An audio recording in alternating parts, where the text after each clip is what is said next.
It's the next big scandal waiting to happen.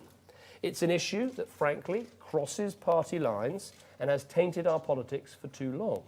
It's an issue that exposes the far too cosy relationship between politics, government, business and money. I'm talking about lobbying, and we all know how it works. The lunches, the hospitality, the quiet word in the ear, the ex-ministers and ex-advisors for hire, helping big businesses find the right way to get its way. I accept there's a strong argument that having a former Prime Minister engage on behalf of any commercial interest, no matter how laudable the motives and cause, can be open to misinterpretation. You, out of office, pursued various different business interests, commercial interests. Our viewers might remember that you worked for a firm called Greensill Capital, a financial firm. Now, you contacted former colleagues in government on their behalf. A committee of MPs, there you are with Let's Greensill, a committee of MPs found that you had showed a significant lack of judgment.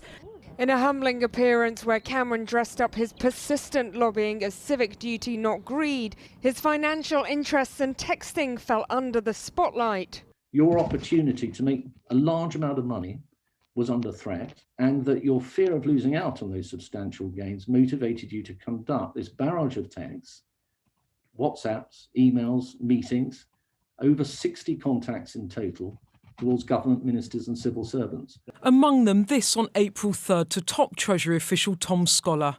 Again, Greensill have got a no. I'm genuinely baffled. This seems bonkers. I'm now calling Chancellor Gove everyone. Then this to Mr Gove. I know you're manically busy, but do you have a moment for a word? I'm on this number and very free. And the next day to Rishi Sunak. Really grateful for your engagement on this. As agreed, I think one more conversation's what's required. Let's try and do it today or tomorrow. Now, you've answered some of these claims before, but you have never before said how much money you were paid. Documents seen by the BBC say that you received about £10 million. Is that true? No, that isn't true. Do you not feel that you have demeaned yourself and your position by WhatsApping your way around Whitehall on the back of a fraudulent enterprise?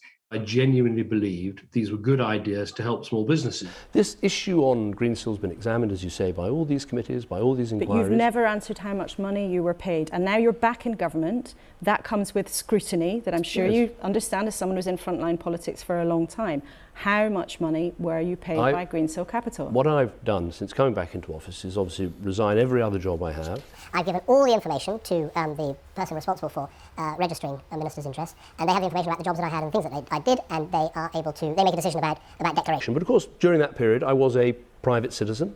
Although the Treasury says Mr Cameron's tactics didn't change the outcome in this case, there are still big questions about whether Greensill's ability to meet face-to-face with cabinet ministers like Matt Hancock helped the company win contracts which ultimately Mr Cameron stood to gain financially from.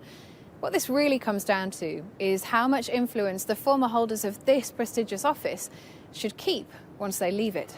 You say you've registered all your interests now. That's perfectly legitimate.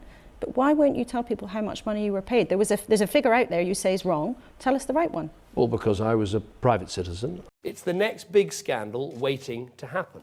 The ex-ministers and ex-advisors for hire, helping big businesses find the right way to get its way. Click here if you want to see more of that awful interview between Rishi Sunak and Lee Anderson.